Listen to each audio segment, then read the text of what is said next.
Oh.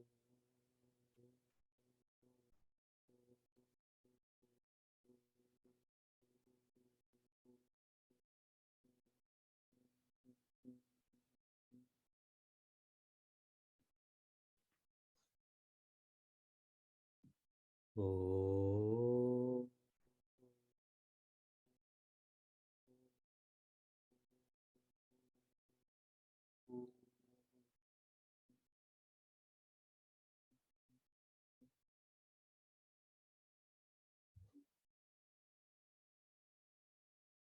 Oh.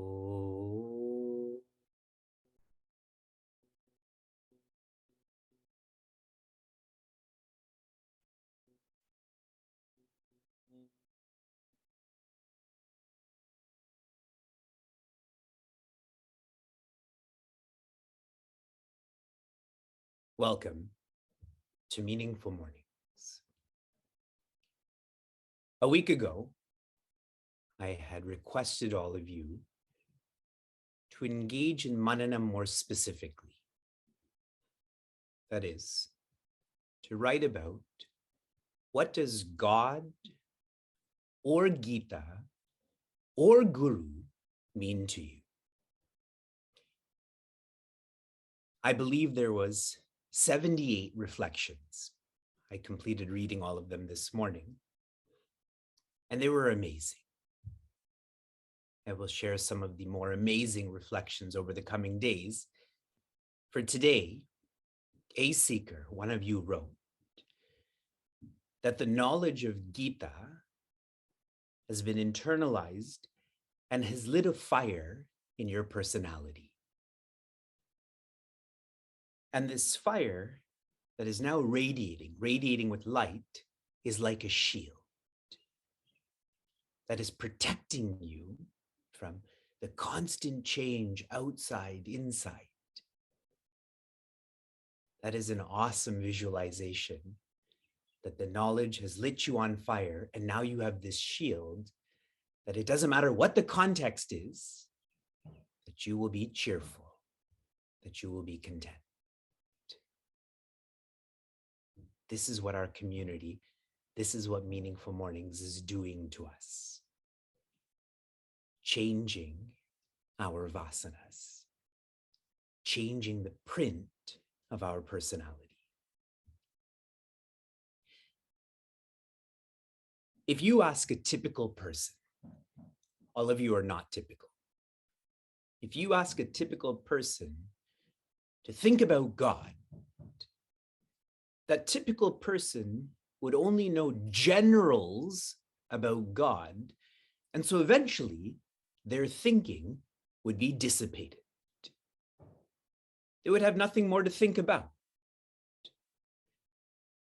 If you ask a atypical person, that is all of you, a seeker, who is perpetually exposed not to the generals of God, but the specifics of God. In Sanskrit, the word is lakshanas, indicators. Then one can go on thinking and thinking and thinking. There's no dissipation, there is immersion. In verses 5 through 7 of chapter 8 of Gita, Sri Krishna is sharing, if there is thinking, then there is development. As you think, so you develop. If you think of God, you will develop godliness. What will help our thinking the most is by thinking every day. Whatever you do every day will become your development. In verses 8 through 10, Sri Krishna shares, if development, then dhyana. Only for those who have a developed personality. There is a natural breathing, a quietude of mind, a stillness of intellect, then they can engage in dhyana. In reference to dhyana, whatever knowledge you have, whatever you know about the subject of contemplation, that is the most that you can become. If the only knowledge I have is that I am the mind, when I contemplate, how far will I go? What will I become? The mind. But if the knowledge is that I am infinite, when I contemplate, I can go that far. I had asked all of you recently to reflect on which of the 8 lakshanas was most moving to you. I shared some of your reflections. Mine is sarvasya dhataram, the one who is supporting all. We all know in our logic that the cause pervades the effect. So the one who's supporting all is really the one who is all. When that is my subject and I contemplate, I can manifest a oneness then. Shri Krishna ends verse 10 by sharing, Satam Paramam Purusham Upaiti Divyam Saha. Not the if, but the then. I've done this, this, and this. So now I'm in the then mood or mode. Tam, such a seeker, upaiti, will rediscover.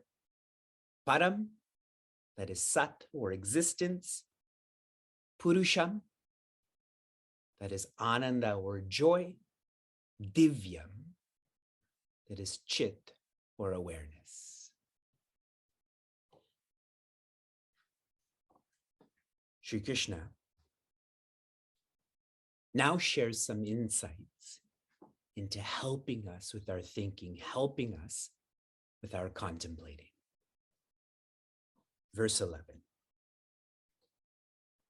Yadaksharam veda vido vadanti vishanti yadyatayo vitaragaha yadichando brahmacharyam charanti tatte padan sangrahena pravakshe.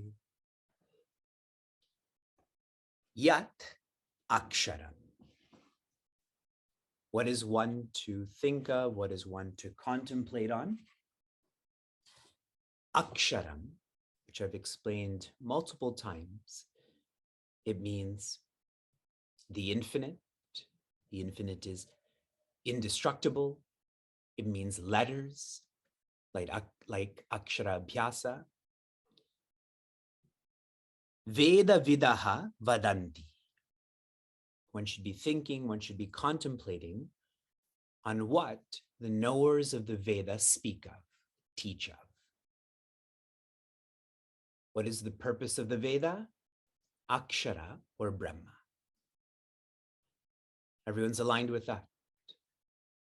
Okay, zooming into this. There's one more meaning for the word akshara. Akshara means Om. Akshara also symbolizes Om. How many letters make up the sound symbol Om? Please share in the chat. How many facets are there? Yes, there are 4. The A, the U, the M, and then the absence of any letter. This symbol is a sound that is to lead one to silence. There are many words that describe this, like the fourth letter is known as amatra. Matra means that which is measured, like a letter, A, B, C, D. Amatra means that which cannot be measured, like silence. This is also known as turiya. Turiya means the fourth.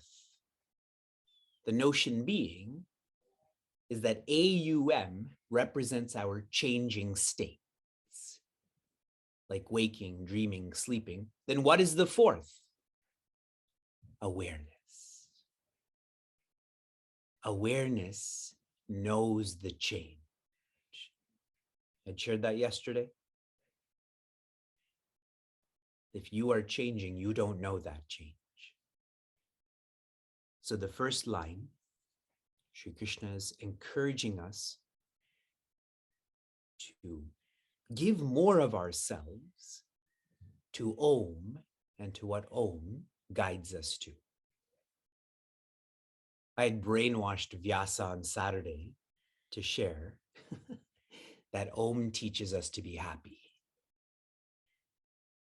And though that appears to be brainwashing, that is the truth, isn't it? Vishanti, they enter. Whenever there's verbs that relate to going and movement, we have to internalize this. It's not an outer movement, it's an inner movement, which is a rebecoming, a rediscovering. Yat yatayo vitaragaha. Those who are aspiring, in their aspiration, they have let go of attachment. It is them, they have the bandwidth to think about and contemplate on Om, to reach the ends. Trying to make this more practical in our day, to live in such a way where we're not living for gain. As long as you live for a gain, there will be attachment. And this is why I emphasized earlier this week, if you're going to live for a gain, let it not be material. We talk about Vedanta all the time, but in terms of walking, we're trying to get more materials. We're trying to give more materials. Obviously, there's going to be attachment then. The most significant attachment in our lives is to our families. What I personally reflect on to help me with my attachment towards my family is to understand and appreciate how many relationships I have in my life. In this present embodiment, I may have 1,000 relationships. If I've been born 1,000 times, and I'm sure it's much more than that, that means I have 1,000,000 relationships. So is my relationship with my sister the most important? That would be small thinking then, correct? I read a lovely quote that said, loving some is attachment. Loving all is detachment.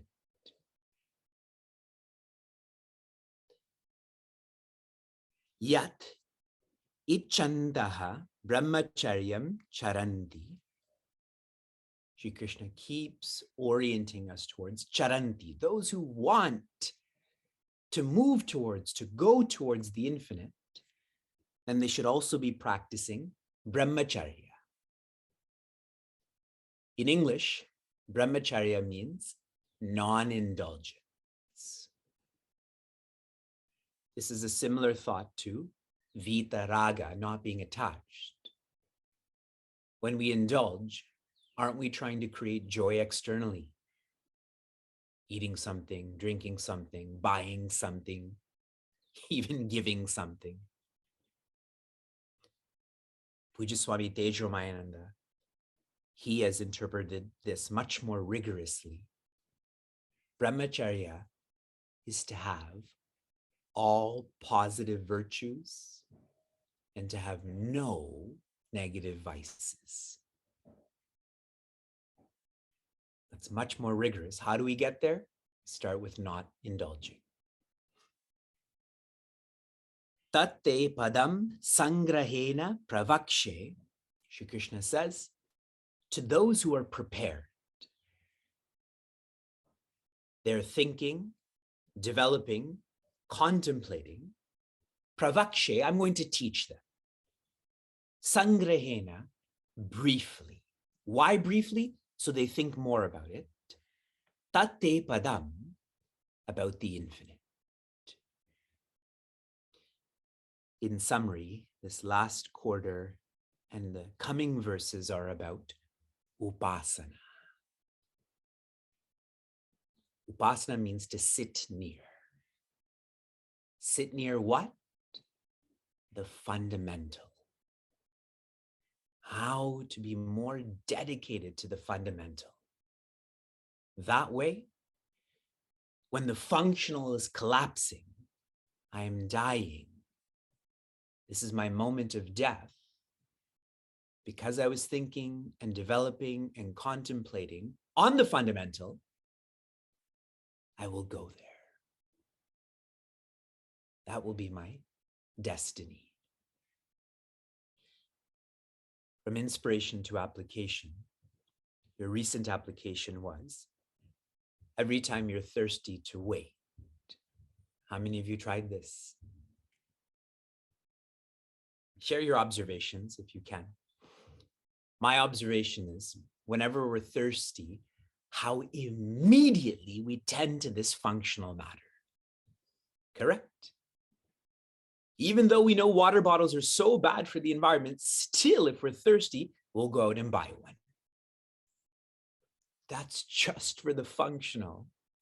Shouldn't that be our bhava, our feeling for the fundamental, which can actually lead to completion? To make that connection. Shanti, shanti, shantihi. Be safe, be sound, be serene, be joy.